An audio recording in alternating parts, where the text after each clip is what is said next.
شناخانان شیر لسان عاشقان مصطفیٰ، حاضرین و سامعین، برادر محترم اخی فی اللہ حضرت علامہ مولانا محمد احسان المصطفیٰ مجددی صاحب اطال اللہ عمرہ، آپ کی شادی خانہ آبادی کے پرمسرت موقع پر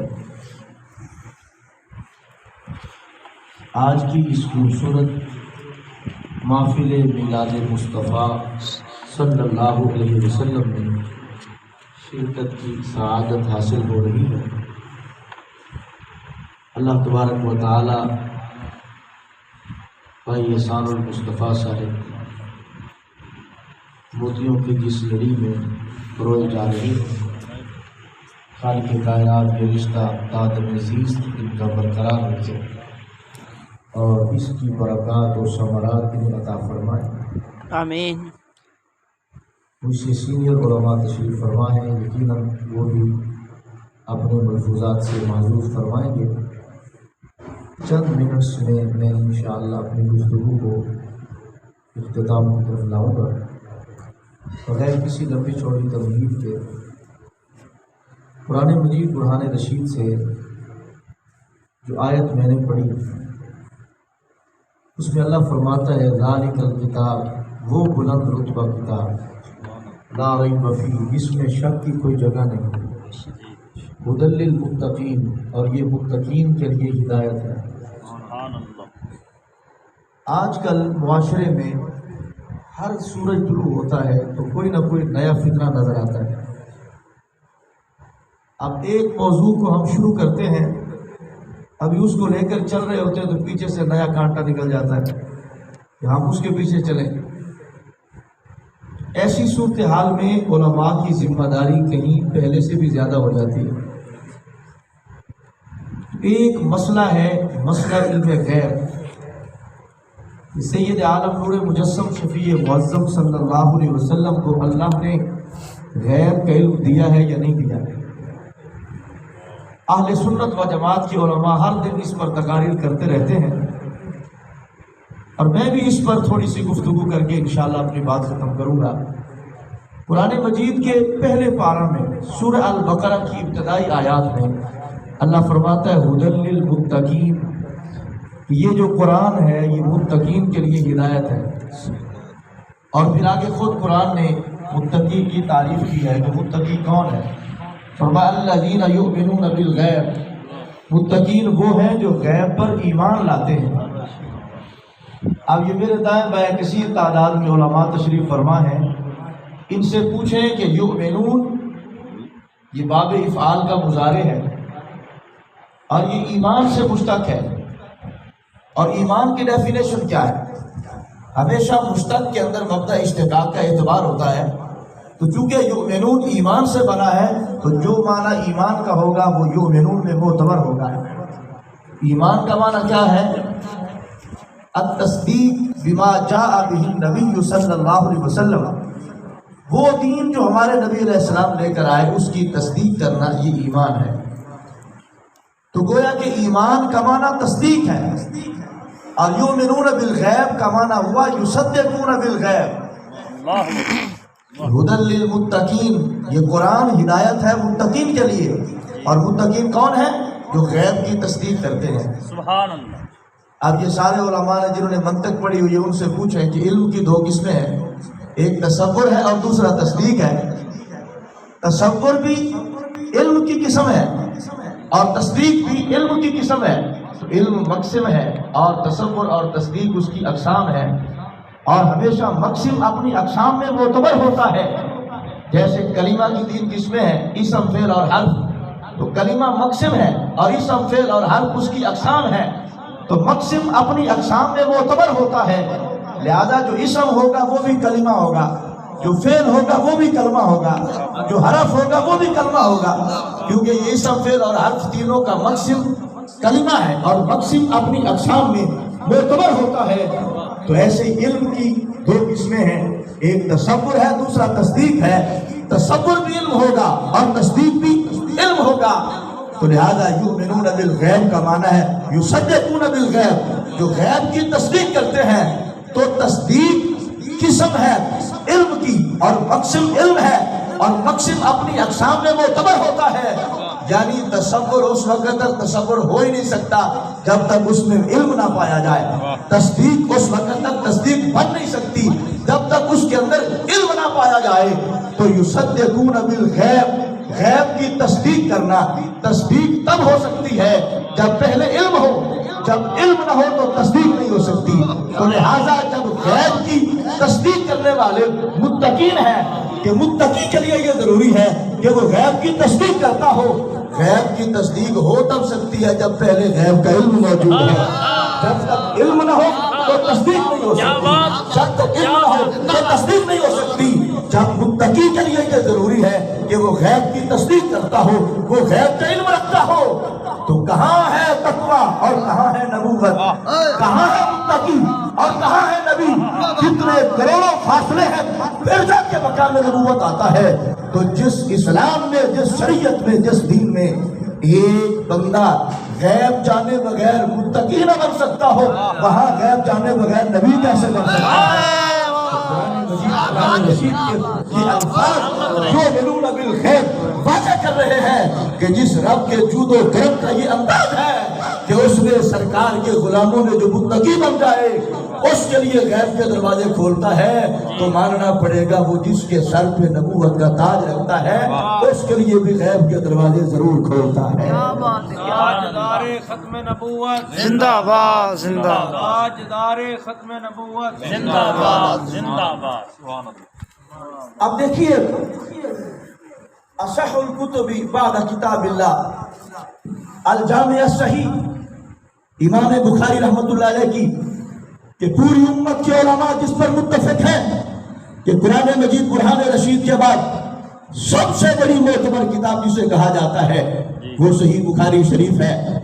آج ہم کہیں کہ نبی کل جانتے ہیں کیا ہوگا، وہ غیب جانتے ہیں، انہیں قیامت تک کی خبر ہے، جو ہو چکا ہے وہ جانتے ہیں، جو ہونے والا ہے وہ جانتے ہیں۔ تو بہت سارے لوگوں کو اس نظریے سے سوزش ہو جاتی ہے، وہ کہتے ہیں یہ کیسے ہو سکتا ہے، وہ کیسے ہو سکتا ہے۔ تو میں بخاری شریف سے ثابت کر رہا ہوں، اور میں یہ اکثر کہا کرتا ہوں کہ یہ بخاری ہے، یہ آدھی نہیں، یہ ساری ہے، اور یہ تمہاری نہیں، یہ ہماری ہے، اور صرف آج نہیں، یہ کل بھی ہماری تھی، یہ آج بھی ہماری ہے۔ اور اس بخاری نے دشمن کی مت ماری ہے۔ میں اس بخاری سے آج ثابت کر رہا ہوں، اعلیٰ حضرت فاضل بریلوی امام احمد رضا نے جو کہا تھا کہ سر عرش پہ ہے تیری گزر، دل فرش پہ ہے تیری نظر، ملکوت ملک میں کوئی شے نہیں وہ جو تجھ پہ آیا نہیں، کہ میرے محبوب رب ذوالجلال نے وہ تمہیں کامل اکمل اور مکمل نگاہ عطا فرمائی ہے کہ اگر جھکتی ہے تو زیر زمین بھی دیکھ لیتی ہے، اگر اٹھتی ہے تو فوق السما بھی دیکھ لیتی ہے۔ یہ جو اعلیٰ حضرت کا نظریہ ہے کہ جو ہو چکا ہے سرکار وہ بھی جانتے ہیں، جو ہونے والا ہے سرکار وہ بھی جانتے ہیں۔ میں ثابت کرتا ہوں قرآن اور بخاری اور سرکار کی حدیثیں نہ خارجیت کی سپورٹ کرتی ہیں نہ نفسیت کی سپورٹ کرتی ہیں۔ قرآن و حدیث اگر کسی مسلک کی سپورٹ کرتے ہیں، اس مسلک کو خارجیت اور رافضیت نہیں، اس مسلک کو مسلک اہل سنت کہا جاتا ہے۔ اب دیکھنا بخاری شریف سے میں پیش کر رہا ہوں حدیث نمبر 1000، بلکہ حدیث نمبر 1351 ہے، اور اس پر راوی ہیں حضرت جابر بن عبداللہ انصاری رضی اللہ تعالیٰ عنہ، جو میرے آقا علیہ السلام کے صحابی ہیں۔ میں کسی وہابی کی بات نہیں کر رہا، میں نبی کے صحابی کی بات کر رہا۔ حضرت جابر سرکار کے پاس بیٹھ کر دین پڑھنے والے میرے آقا علیہ السلام کے غلام کہتے ہیں، لما حضر احد دعانی ابی من اللیل، آج کہتے ہیں کل کیا ہوگا کسی نبی کو نہیں پتا، اور جس کا عقیدہ ہے کہ کل کیا ہوگا نبی کو پتا ہے وہ مشرک ہو جاتا ہے، اور یہ عقیدہ رکھنا کہ کل کیا ہوگا نبی جانتے ہیں یہ بریلویت ہے۔ تو میں بخاری سے ثابت کرتا ہوں اگر نبی کے بارے میں یہ عقیدہ رکھنا کہ نبی کل کی خبر رکھتا ہے، یہ بریلویت ہے، تو خدا کی قسم پھر سرکار کا ہر صحابی ہی بریلوی نظر آتا ہے۔ بخاری شریف کہتی ہے لما حضر احد دانی ابی من اللیل، حضرت جابر کہتے ہیں کل ہونی تھی غزوہ احد، کل ہونی تھی، رات کو میرے ابا جان حضرت عبداللہ نے مجھے بلایا اور کہا، کیا کہا؟ ما ارانی الا مقتولا فی اول من یقتل من اصحاب النبی صلی اللہ علیہ وسلم۔ حضرت جابر کہتے ہیں کل ہونی تھی غزوہ احد، ایک دن پہلے رات کو میرے نبی علیہ السلام نے مجھے بلایا اور بلا کر مجھے فرمایا، اے جابر تجھے پتا ہے کل غزوہ احد ہوگا، اسلام اور کفر کی جنگ ہوگی، کچھ کافر واصل فی النار ہوں گے اور کچھ مسلمان صحابہ شہید ہوں گے۔ حضرت عبداللہ کہتے ہیں اے جابر میری نگاہ ولایت دیکھ رہی ہے، میں فراست مومنانہ کی بنیاد پر یہ کہہ رہا ہوں کہ کل جنگ احد میں سرکار تو عالم کے جتنے بھی صحابہ شہید ہوں گے، باقی صحابہ بعد میں شہید ہوں گے، اور سب سے پہلے نمبر پر جو غزوہ احد میں شہید ہوگا وہ جابر تمہارا ابا حضرت عبداللہ ہے۔ یہ خبر بخاری شریف سے میں پیش کر رہا ہوں کہ حضرت عبداللہ کہنے لگے اے جابر کل جب جنگ ہوگی تو تمہارا والد شہید ہوئے بغیر بچ کر واپس نہیں آئے گا، کل وہ جام شہادت نوش کر کے رب کے دربار میں پہنچ جائے گا۔ تو دو خبریں غیب کی دی، تین خبریں دی، ایک کل جنگ ہوگی، دوسرا میں پہلے نمبر پہ شہید ہوں گا اور باقی صحابہ بعد میں شہید ہوں گے۔ اب مولوی بڑی چستی کے ساتھ سن رہا ہے کہ ہو سکتا ہے نبی نے کہا ہو، نبی کے صحابی نے کہا ہو کہ کل باقی صحابہ بعد میں شہید ہوں گے، میں پہلے شہید ہوں گا، ہو سکتا ہے جنگ ہوئی نہ، یہ ہو سکتا ہے جنگ ہوئی اور کوئی شہید نہ ہوا، یہ ہو سکتا ہے باقی پہلے ہو گئے عبداللہ بعد میں ہوا ہو۔ تو میں بخاری سے ان کا بخار اتار رہا ہوں اور انہیں بتا رہا ہوں نبی تو نبی ہے، جب حسن تھا ان کا جمرہ نما انوار کا عالم کیا ہوگا، ہر کوئی فدا ہے پھر دیکھے دیدار کا عالم کیا ہوگا، ایک طرف عمر ایک طرف علی، ابو بکر عمر عثمان ادھر، ان جگمگ جگمگ تاروں میں مہتاب کا عالم کیا ہوگا، چاہے تو اشاروں سے اپنی کایا ہی پلٹ دے دنیا کی، یہ شان ہے خدمتگاروں کی، سرکار کا عالم کیا ہوگا۔ تاجدار ختم نبوت زندہ باد، تاجدار ختم معصومیت زندہ باد۔ میرے نبی کے صحابی حضرت عبداللہ کہہ رہے تھے کل جنگ ہوگی، باقی صحابہ بعد میں شہید ہوں گے، عبداللہ پہلے شہید ہوگا۔ اور یہ بخاری شریف کی حدیث نمبر 1351 ہاتھ میں لے کر پڑھ کر یہ الفاظ ہیں، صحابہ کہتے ہیں جب جنگ ہوئی فاصبحنا، ہم نے صبح کی، غزوہ احد شروع ہوا، کافر مارے گئے، صحابہ شہید ہوئے، تو سب سے پہلے شہید کون ہوا؟ بخاری کہتی ہے فکان اول قتیل، باقی صحابہ بعد میں شہید ہوئے تھے۔ حضرت جابر کے والد حضرت عبداللہ تمام صحابہ سے پہلے شہید ہوئے تھے۔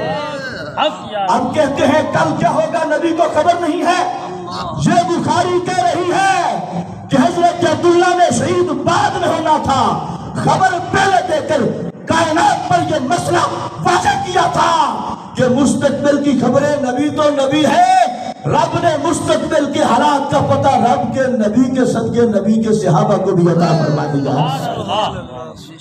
تو جس نبی کے پاس بیٹھ جانے سے صحابہ کی بینائی اتنی تیز ہو گئی ہو کہ وہ مستقبل کے حالات پہلے سے جانتے ہوں، تو جہاں نبی کے غلاموں کی نگاہوں میں اتنا نور ہے تو وہاں امام الانبیاء کی نگاہوں کی نورانیت کا عالم کیا ہوگا۔